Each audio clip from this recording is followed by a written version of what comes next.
আসসালামু আলাইকুম। আজকে আপনাদের সামনে নিয়ে এসেছি নতুন আরেকটি ভিডিও নিয়ে।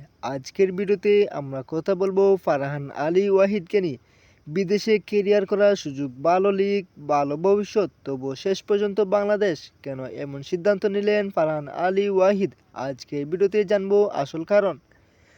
ফারহান আলী ওয়াহিদকে তিনি প্রবাসে বেড়ে ওঠা একজন ইংল্যান্ডের ফুটবলার। ছোটবেলা থেকে ইউরোপিয়ান স্টাইলের ট্রেডিং, গতি, টেকনিক সব মিলিয়ে বাংলাদেশের জন্য বড় সম্ভাবনা।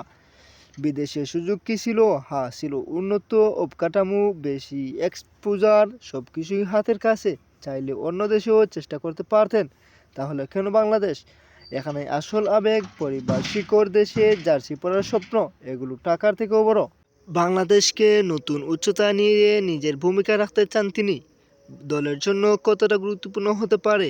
বর্তমান স্কোয়াডে তার পজিশন, কোয়ালিটি প্লেয়ার দরকার।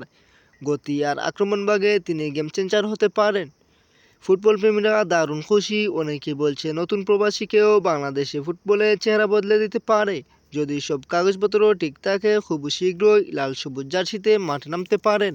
আপনি কি মনে করেন ফারহান আলী ওয়াহিদ কি বাংলাদেশ দলের ভাগ্য বদলাতে পারবেন? কমেন্টে জানাবেন। ভিডিও ভালো লাগলে লাইক দিন, শেয়ার করুন, সাবস্ক্রাইব করুন এবং আমাদের সম্পূর্ণ ভিডিওটি দেখার জন্য আপনাকে অসংখ্য ধন্যবাদ। এবং আমাদের চ্যানেলে নতুন হয়ে থাকলে চ্যানেলটি সাবস্ক্রাইব করে পাশে থাকবেন।